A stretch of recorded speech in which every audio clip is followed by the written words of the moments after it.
Anurag university common entrance test 2024 తేదీలను ప్రకటించింది. Engineering, agriculture, nursing కోర్సుల్లో ప్రవేశాల కోసం విద్యార్థులు ఎంట్రన్స్ టెస్టులను రాయనున్నారు. ఫిబ్రవరి 11న నిర్వహించే ప్రవేశ పరీక్ష ఆన్లైన్, ఆఫ్లైన్ ద్వారా నిర్వహిస్తారు. అనురాగ్ సెట్ 2024 టాపర్లకు 6.5 కోట్ల స్కాలర్షిప్లు ఇవ్వనున్నట్లు సీఈఓ నీలిమ తెలిపారు. ప్రవేశ పరీక్షలో 1 నుంచి 10 ర్యాంక్ హోల్డర్లకు 100% రాయితీతో అడ్మిషన్ ఇవ్వనున్నారు. 11 నుంచి 25వ ర్యాంక్ హోల్డర్లకు 50% రాయితీ, 26 నుంచి 100 ర్యాంక్ హోల్డర్లకు 25% ఫీజులో రాయితీ ఇవ్వనున్నారు. తెలంగాణతో పాటు ఆంధ్రప్రదేశ్, కర్ణాటక, తమిళనాడు రాష్ట్రాల్లో ఎంట్రన్స్ పరీక్ష నిర్వహిస్తామని సీఈఓ నీలిమ చెప్పారు. వచ్చేలోపు ఆన్లైన్లో రిజిస్ట్రేషన్ చేసుకోవాలని, ఇంజనీరింగ్, అగ్రికల్చర్, నర్సింగ్ విద్యార్థులకు వేరువేరుగా పరీక్షలు నిర్వహిస్తామని తెలిపారు.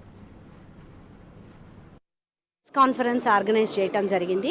ఈ ప్రెస్ కాన్ఫరెన్స్లో ఈ ఎగ్జామ్కి సంబంధించిన డీటెయిల్స్, వాటితో పాటు మా అనురాగ్ యూనివర్సిటీ లాస్ట్ 4 ఇయర్స్ నుంచి ఏదైతే స్కాలర్షిప్స్ని ఇస్తుందో వాటిని ఇంకొంచెం పెంచి ఇంకా వివిధ వర్గాలకి అది అందేటట్టు చేయటం కోసం స్కాలర్షిప్స్ని పెంచి వాటితో పాటు ల్యాప్టాప్స్ని 6.5 కోట్ల రూపాయలు స్టూడెంట్స్ అందరికీ స్కాలర్షిప్స్గా ఇవ్వటం జరుగుతుంది. నమస్కారం, నా పేరు doctor Mahipati Srinivasarao, directorate of admissions, Anurag university. ఈరోజు ప్రెస్ మీట్లోన ఈ అనురాగ్ సెట్ సంబంధించినటువంటి డీటెయిల్స్ ఇవ్వడం కోసం కండక్ట్ చేయడం జరిగింది. అనురాగ్ సెట్ అనే ఎగ్జామినేషన్ ఇంజనీరింగ్ ఎడ్యుకేషన్లోన, తర్వాత అగ్రికల్చర్, నర్సింగ్ సంబంధించినటువంటి స్టూడెంట్స్ కోసము అడ్మిషన్ కోసమే చేస్తున్నటువంటి ఎగ్జామ్. ఇది అడ్మిషన్ కోసమే కాకుండా దీని ద్వారా స్కాలర్షిప్స్ కూడా ఇస్తున్నాము.